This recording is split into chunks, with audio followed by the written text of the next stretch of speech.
Bonjour. Ce que vous allez voir est un film sur le tabac, plus particulièrement sur les stratégies et les manipulations de l'industrie du tabac pour vendre leurs marchandises à tout prix. Est-ce que vous savez ce qui se cache précisément derrière un paquet de cigarettes ? Nous allons nous concentrer aujourd'hui sur les questions d'éthique, de politique, d'économie et d'environnement. Oui, je sais, ce sont des termes un peu barbares, mais ce sont des questions essentielles. Je viens de mener toute une enquête autour de ces sujets et j'aimerais maintenant vous emmener avec moi. Vous faire rencontrer des personnes qui vont nous raconter des choses tout à fait pertinentes et qui vont nous interroger à fond sur ces sujets. Nous balader dans des mondes parfois fumeux et nauséeux, mais là encore, rassurez-vous, on devrait en ressortir avec une bonne bouffée d'air frais. On y va ? Bah alors, vous venez ?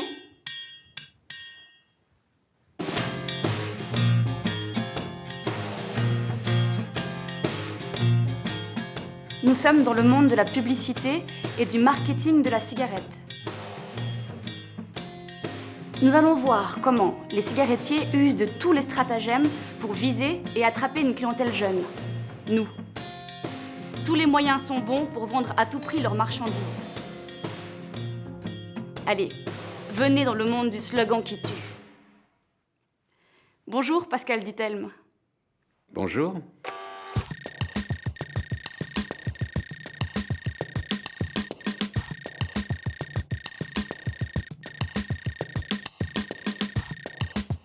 Vous faites partie de ces personnes qu'on désigne comme des déclencheurs d'alerte. L'industrie du tabac est confrontée à un dilemme. Elle a absolument besoin des jeunes pour reprendre la consommation du produit. Chaque année, elle perd ses consommateurs, une partie de ceux-ci étant tués par la cigarette, et elle a besoin de se renouveler. Et elle doit cibler les jeunes parce que c'est à cet âge qu'on commence à fumer, et c'est à cet âge qu'on devient un fumeur loyal à vie. Et pour cela, l'industrie va créer des associations très étroites entre son produit et ce qui fascine les jeunes.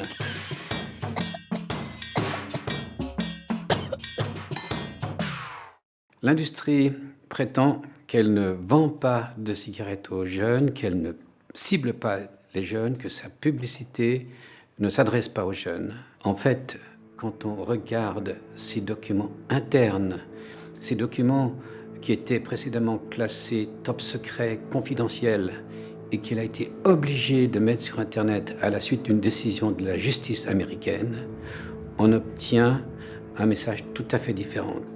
Un document de R.G. Reynolds montre très clairement, ça date de 1975, que la marque Camel doit augmenter sa part de marché des 14-24 ans.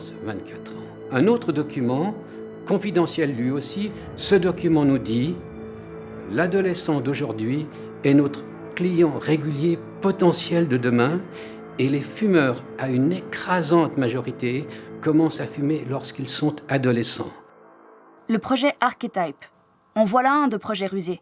Inauguré par Philip Morris dans les années 90, avec la collaboration d'un expert français en marketing. Le but de ce projet ?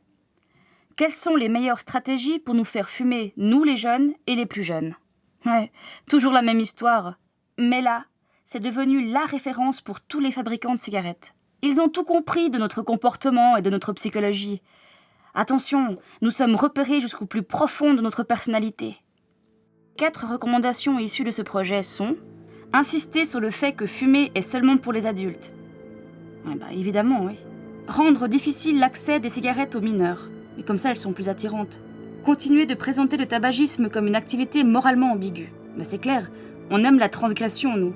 Insister sur le fait que fumer est réservé aux personnes qui aiment prendre des risques. Tout à fait nous, ça. L'industrie du tabac cible les jeunes. Elle a besoin des jeunes pour renouveler ses fumeurs et remplacer les fumeurs que son produit tue.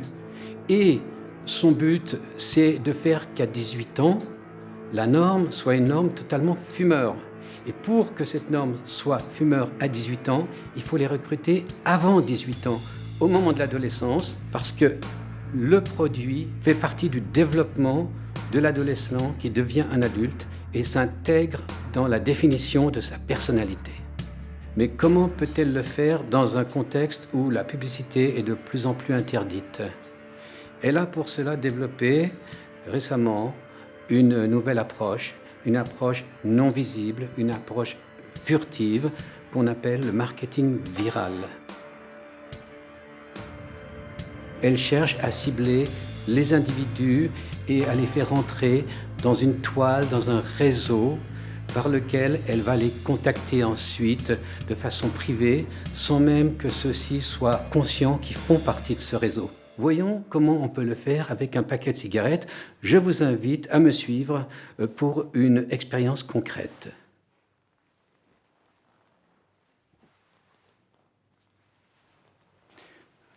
Je vous invite à voir le contenu de ce paquet de cigarettes.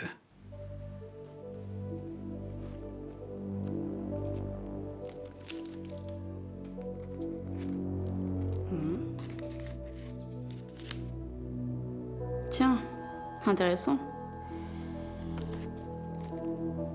Un code secret et une adresse internet. Ça sent le soufre, ça. Hein. Je vais aller voir ça de plus près. Au revoir, Pascal, dit-elle, et merci pour toutes ces informations. Si je résume ce qu'il vient de nous apprendre, dans le monde de la nicotine et des additifs, rien n'est laissé au hasard.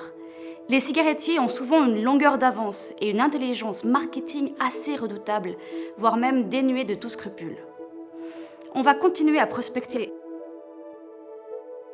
Le code donne accès à toutes sortes de trésors. Ouais, une chance sur 100 000, oui. Et il faut décliner son identité. Ce qui m'intéresse plutôt, ce sont les soirées qu'on peut gagner. Ça semble fun, ça.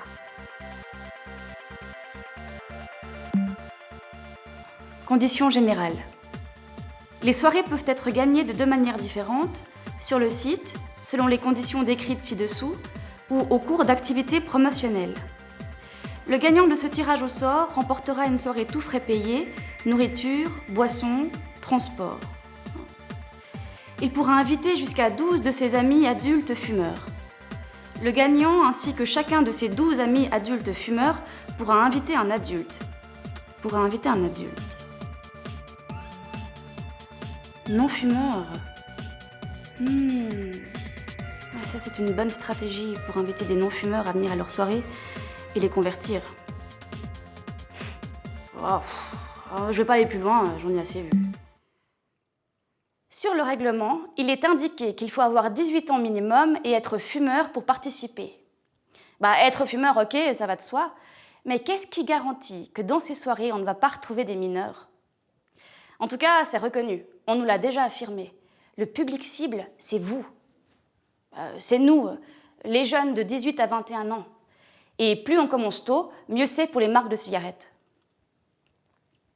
Si on fume avant 21 ans, ce sera d'autant plus difficile d'arrêter et on sera accro beaucoup plus longtemps. Du coup, on enrichira davantage l'industrie du tabac. Ces soirées, ça me semble être une arnaque bien orchestrée. Bon, allez, si on allait rencontrer des personnes qui ont déjà participé à ce genre de méga-teuf en fumée, on va juste aller voir ce qu'ils en pensent.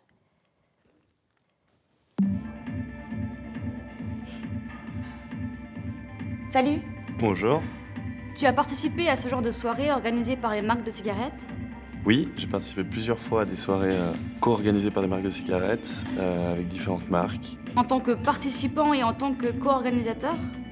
Alors les deux, j'ai fait en tant que participant, donc simple consommateur de la soirée, et en tant que co-organisateur, donc en travaillant en amont avec les marques de cigarettes. Les conditions étant qu'il fallait qu'il n'y ait pas de mineurs et que la soirée soit privée. Qu'est-ce qui garantit qu'il n'y ait pas de mineurs dans ces soirées?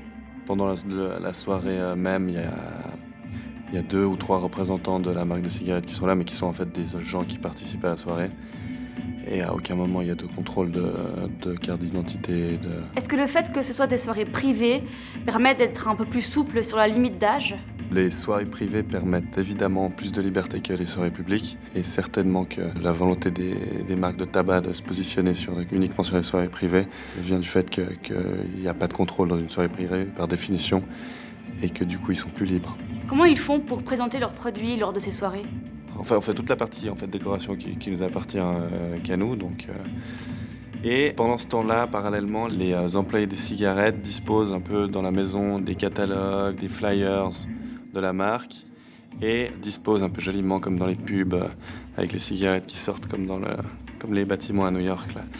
Les paquets de cigarettes. La présence de la marque est très évidente. Sans compter que les personnes qui travaillent pour la marque le soir même sont eux aussi des t-shirts brandés au nom de la marque. C'est aussi des gens qui ont l'âge des gens avec qui ils sont en train de passer la soirée, se retrouvent assez vite à boire un peu et leur métier devient d'autant plus facile que c'est assez facile de convaincre des gens un peu éméchés à 3h du matin de prendre un paquet de cigarettes et tout devient assez naturel.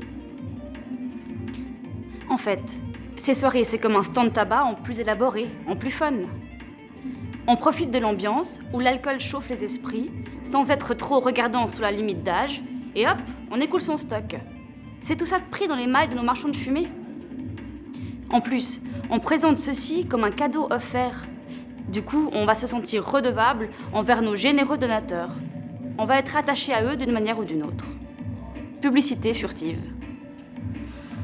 Dans le domaine de la manipulation et des nouvelles stratégies, on va passer maintenant à un autre stade, de plus en plus subtil.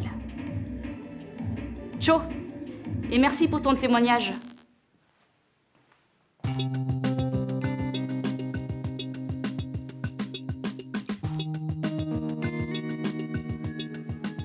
Nous voilà sur les sites des cigarettiers. C'est beau, non? C'est plein de couleurs. Ce qui nous intéresse vraiment, c'est de visiter les pages qui correspondent à ce qu'ils appellent nos actions humanitaires ou nos actions de bienfaisance. De bienfaisance.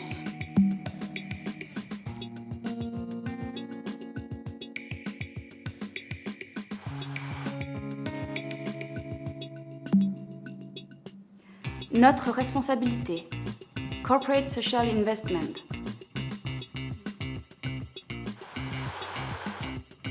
Aujourd'hui, plus que jamais, la société attend des entreprises qu'elles appliquent leur force économique à la satisfaction d'objectifs sociaux vastes et qu'elles assument leurs responsabilités d'entreprise à l'égard de la société et de l'environnement. Ces entreprises semblent avoir des règles d'éthique, de comportement et d'engagement tout à fait convaincantes. Je suis très impressionnée. Mais qu'en est-il vraiment ? Est-ce qu'on peut supposer que ces entreprises agissent par pur altruisme, par générosité, sans rien attendre en retour ? Permettez-moi d'en douter. Allons voir ça d'encore plus près.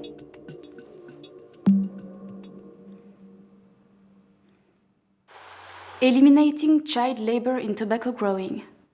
En voilà une d'action humanitaire importante. Lutter contre le travail des enfants dans les plantations de tabac. Vous trouvez pas ? Suite à une petite et rapide enquête, j'ai pu localiser leur fondation, et elle se trouve en fait à Genève. Je me suis adressée à eux pour leur demander un peu plus d'informations sur leur fondation. Quand j'ai dû préciser que je faisais une enquête sur le tabac et sur les stratégies des cigarettiers, et que je voulais savoir pourquoi BAT était à l'origine de leur fondation, voici leur réponse email. Je regrette, mais nous sommes toujours dans l'impossibilité de répondre à votre demande d'interview. Après considération du type de film que vous souhaitez réaliser et du type d'organisation qui le commande, je vous soumets ces divers points. L'unique rôle de la fondation ICLT est de lutter contre le travail des enfants.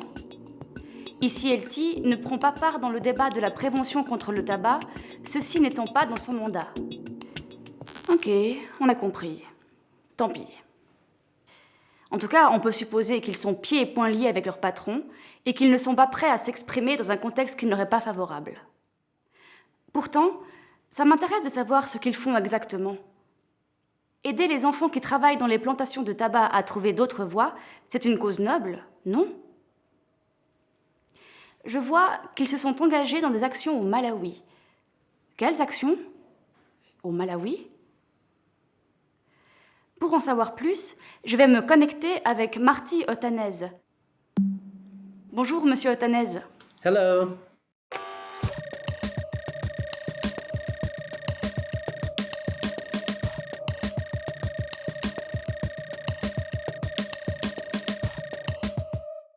Vous qui êtes un spécialiste de la question du tabac au Malawi, que pensez-vous de la fondation ECLT et de ses actions au Malawi? So the foundation is an organization of different cigarette manufacturers and leaf buying companies.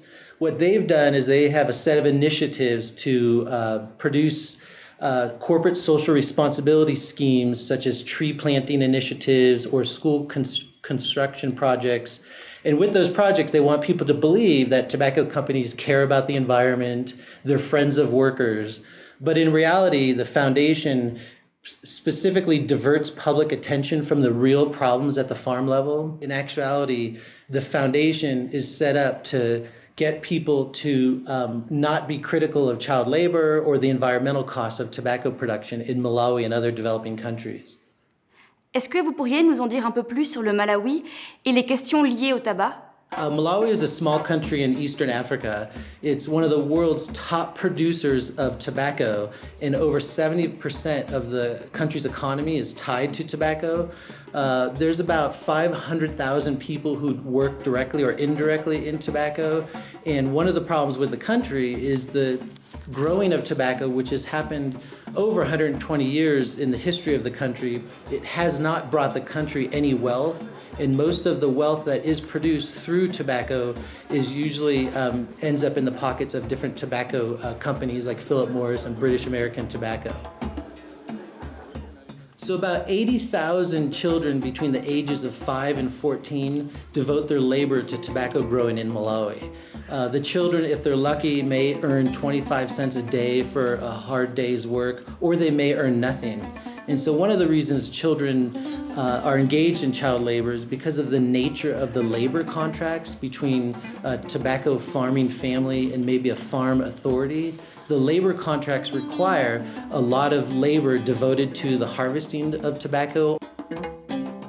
And so a small family, they put their children in the fields instead of going to school in order for them to meet the requirements of the contract. So in Malawi, children as young as 5 years old are exposed to green tobacco sickness.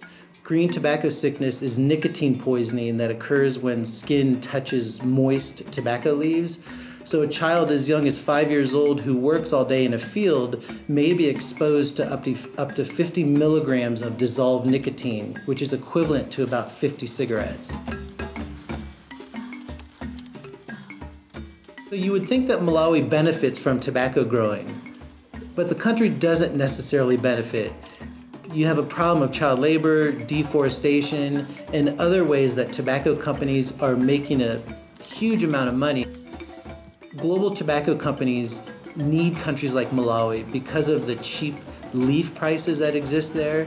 And so it's beneficial to companies to keep Malawi addicted to tobacco growing, so tobacco companies could keep the stream of low-cost leaf open for their cigarettes. Goodbye, Mr. Atagnez. Merci pour ces informations et pour tout votre travail. Pauvre Malawi, dans tous les sens du terme. Il fait mieux vivre ici, non? Mais justement, comment ça se passe ici en Suisse, où se trouve le siège des principales compagnies de tabac? Est-ce que leur présence ici et la consommation de tabac est bénéfique à notre économie? Je vous avais dit qu'on allait parler de termes un peu barbares, mais restez avec moi. Ce sera notre dernier point et je vous assure, c'est toujours aussi passionnant. Premier point sur la balance, combien ça rapporte l'industrie du tabac?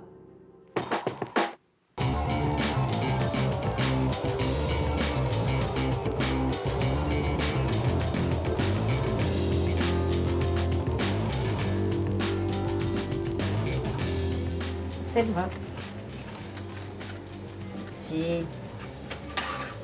Bonne journée. Merci, bonne journée. Vous désirez? Bonjour, est-ce que vous pouvez me dire combien de taxes il y a par paquet et combien ça représente d'apport à l'économie suisse? Quelle est la part fiscale des cigarettes? Écoutez, actuellement, un paquet de cigarettes, c'est 7 francs 20, 7 francs 40.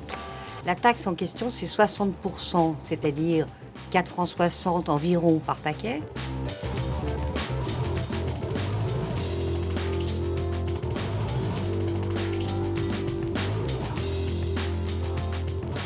Vous permettez?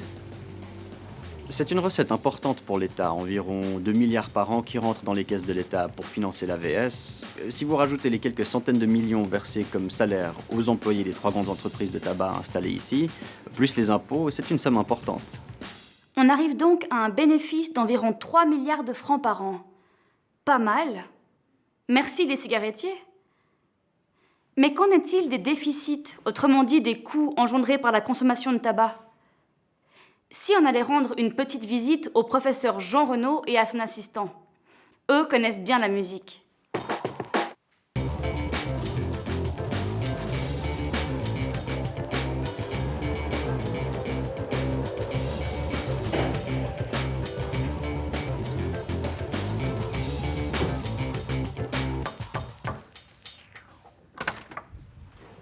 Bonjour.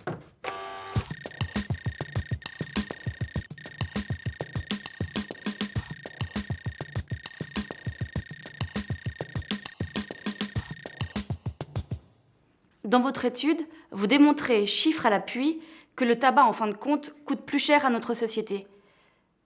Vous parlez de coût social. Le coût social, c'est une notion à première vue un peu abstraite. Donc en fait, le coût social, c'est le fardeau du tabagisme pour la société. Et puis ce coût social, on peut soit le mesurer, ce qu'on appelle unité naturelle, hein, c'est des décès, il y a à peu près 9000 décès, c'est des personnes malades, hein, c'est tous les cas de maladie, ou c'est des journées d'incapacité de travail, ou on peut le mesurer, c'est ce que font les économistes en francs. Et donc nous l'avons mesuré en francs, et nous sommes arrivés à la conclusion en fait que le coût social du tabagisme représente 10 milliards de francs. Le coût social, c'est un terme général, global, pour parler de toutes les conséquences du tabagisme. Eh bien, la première partie, ce sont les coûts des traitements. Donc on doit traiter ces personnes malades. Ça coûte pour le système de santé, traitement, hospitalisation, médicaments, etc. Ensuite, ces personnes qui sont malades vont aller moins travailler, si on veut. C'est-à-dire que, eh bien, étant donné qu'elles n'ont pas un état de santé parfait, elles vont avoir des absences au travail, elles vont être moins productives, et puis certaines d'entre elles vont décéder prématurément. Donc c'est toutes des années pendant lesquelles elles auraient pu travailler qui vont être perdues. Donc ça, c'est un deuxième type de coût. Et puis finalement, le troisième type de coût, c'est des coûts qui sont liés à la perte de qualité de vie. Donc une personne qui est atteinte d'une maladie chronique liée au tabagisme, elle n'a pas la même qualité de vie qu'une personne en parfaite santé. Et ça représente un coût, un fardeau pour la société qu'on doit aussi prendre en compte. Ce qui représente ? Il faut bien comprendre que ce sont 10 milliards par année qui sont liés au tabagisme. Ce n'est pas 10 milliards sur une certaine période, c'est vraiment 10 milliards par année. En Suisse, on dépense par année entre 50 et 60 milliards de francs pour le système de santé, donc ça représente 1/5 des dépenses de santé en Suisse. Nous pouvons constater qu'il y a un écart flagrant entre les bénéfices que peut apporter l'industrie du tabac à notre économie et le coût exorbitant à la charge de la collectivité, c'est-à-dire nous, que provoque la consommation du tabac. C'est comme si chacun de nous sommes environ 7 millions d'habitants en Suisse, enfants, grands-parents, parents, nous-mêmes, tous confondus, devions sortir 1500 francs de notre poche pour diminuer et contrer les méfaits du tabac. Ça représente environ 10 milliards de francs suisses. Waouh! Vous imaginez tout ce qu'on pourrait faire avec une somme pareille, de plus constructif? Mais alors, qu'est-ce qu'on peut faire? Oui, en fait, le rôle des cigarettiers, c'est de vendre leurs produits. Oui, donc le tabac, en fait, c'est un marché, hein. Et pour comprendre le fonctionnement de ce marché, il faut savoir en fait que les fumeurs commencent à fumer à un certain âge et puis arrêtent à un certain moment, soit par choix, soit parce qu'ils décèdent. Et ce qu'on sait aussi, donc, c'est que si l'industrie veut continuer d'avoir un marché, il faut qu'il y ait chaque fois qu'il y ait de nouveaux fumeurs, hein. Et nous savons que si vous n'avez pas commencé de fumer à 21 ans, il y a très peu de chances que vous commenciez ensuite. Je crois que la probabilité est à peu près 10%. Hein. Donc 90% des gens qui fument ont commencé de fumer avant 21 ans. Donc en fait, la tâche de l'industrie, c'est d'arriver à convaincre les jeunes de commencer à fumer avant l'âge de 21 ans. Donc, c'est pourquoi on remarque qu'il y a un intérêt particulier dans cette tranche d'âge. Et c'est là-dessus aussi que les efforts de l'industrie du tabac se portent. C'est-à-dire les jeunes, entre, on va dire, 16 et 22 ans. Donc, toute la stratégie de l'industrie du tabac, c'est d'arriver à augmenter ou à maintenir constant un nombre de personnes qui commencent à fumer, c'est-à-dire les jeunes. Merci, professeur Jean Renaud et Joachim Marty. Ce fut très instructif.